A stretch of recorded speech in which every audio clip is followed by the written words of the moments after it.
Lorsque nous lisons Luc chapitre 22, verset 54 de la Bible, il est écrit: Après avoir saisi Jésus, ils l'emmenèrent et le conduisirent dans la maison du souverain sacrificateur. Pierre suivait de loin. Ils allumèrent du feu au milieu de la cour et ils s'assirent. Pierre s'assit parmi eux. Une servante, qui le vit assis devant le feu, fixa sur lui les regards et dit: Cet homme était aussi avec lui. Mais il le nia disant: Femme, je ne le connais pas. Peu après, un autre, l'ayant vu, dit: Tu es aussi de ces gens-là. Et Pierre dit: Homme, je n'en suis pas. Environ 1 heure plus tard, un autre insistait, disant: Certainement cet homme était aussi avec lui, car il est galiléen. Pierre répondit: Homme, je ne sais ce que tu dis. Au même instant, comme il parlait encore, le coq chanta. Le Seigneur, s'étant retourné, regarda Pierre. Et Pierre se souvint de la parole que Jésus avait dite, avant que le coq chante: Tu me renieras 3 fois. Et étant sorti, il pleura amèrement. Même Pierre, le disciple le plus grand, le plus fidèle, et le plus digne de confiance, a renié Jésus lorsqu'il a été interrogé: Connaissez-vous Jésus? Par peur, Pierre répondit: Je ne le connais pas. Cette scène contient la volonté de Dieu. C'est Jésus qui a considéré Pierre comme le plus grand disciple, même s'il savait que Pierre le renierait 3 fois. Si vous étiez dans la situation de Jésus, vous efforceriez-vous de sauver ceux qui vous nient? Nous devons vraiment y penser. Allons à Matthieu chapitre 26. Chapitre 26, verset 14, il est écrit: Alors l'un des 12, appelé Judas Iscariote, alla vers les principaux sacrificateurs et dit: Que voulez-vous me donner, et je vous le livrerai?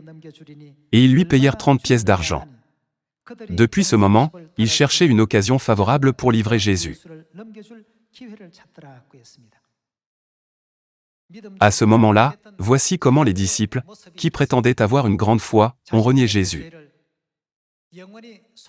Il est notre Dieu qui est venu sur cette terre en pensant: J'accepterai toutes les souffrances, les tourments et le mépris pour les racheter de leurs péchés pour toujours. Il a même été crucifié en se faisant clouer volontairement sur la croix, mais personne n'a apprécié son précieux sacrifice. Lorsque nous entendons parler des 12 disciples, nous les considérons comme des gens qui avaient une grande foi. Cependant, un disciple a vendu Jésus pour 30 pièces d'argent, et un autre disciple, qui était connu pour avoir la plus grande foi, a renié Jésus et s'est détourné de lui.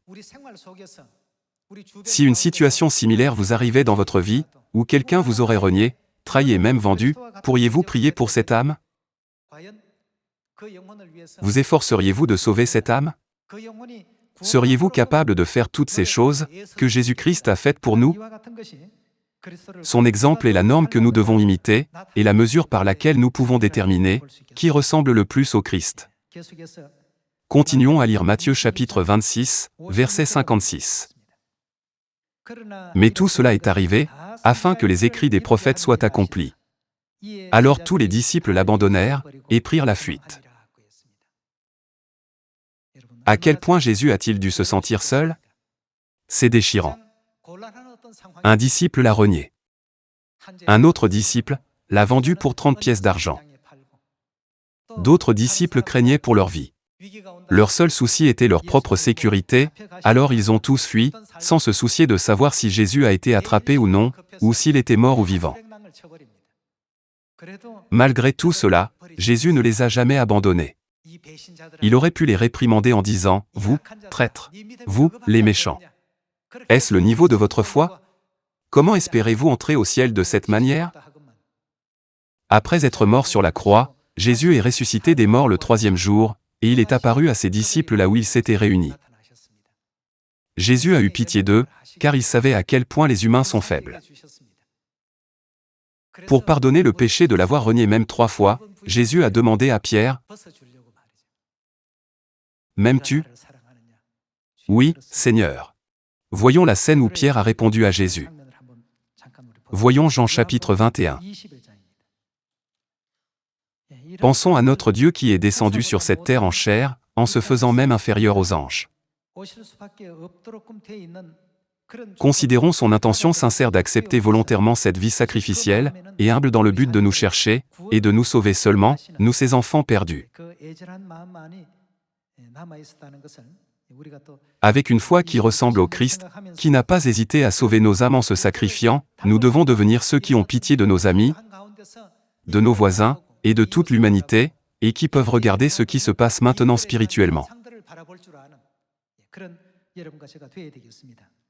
Jean chapitre 21, verset 15 dit. Après qu'ils eurent mangé, Jésus dit à Simon-Pierre, « Simon, fils de Jonas, m'aimes-tu plus que ne m'aiment ceux-ci » Il lui répondit, « Oui, Seigneur, tu sais que je t'aime. » Jésus lui dit, « Paie mes agneaux. » Lorsque Jésus a dit, « Simon, fils de Jonas », ne parlait-il pas de Pierre? Il a demandé à Pierre, « M'aimes-tu » Pensez-vous que Pierre pourrait répondre immédiatement à cette question? Pierre a dû avoir honte et répondre timidement à Jésus.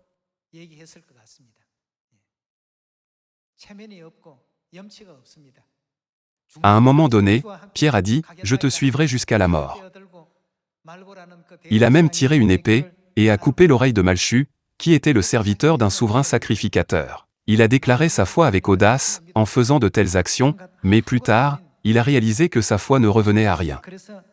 Pour réconforter Pierre, Jésus lui a demandé, « M'aimes-tu » Et il a répondu, « Oui, Seigneur. » Jésus lui a confié la précieuse mission en disant, « Paie mes agneaux. »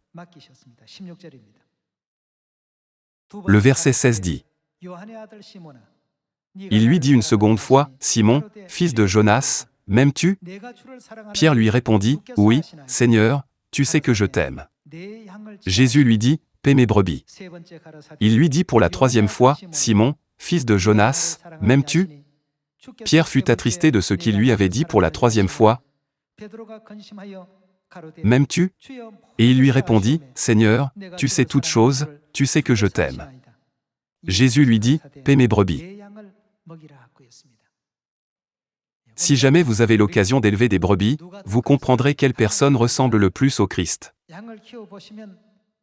J'espère que nous pourrons tous ramener à la hâte nos frères et sœurs perdus à Sion, en priant continuellement, en prêchant et en les encourageant avec la parole de Dieu. De cette manière, nous pouvons toujours les conduire vers le droit chemin. Par cela, j'aimerais conclure le sermon d'aujourd'hui. Merci beaucoup.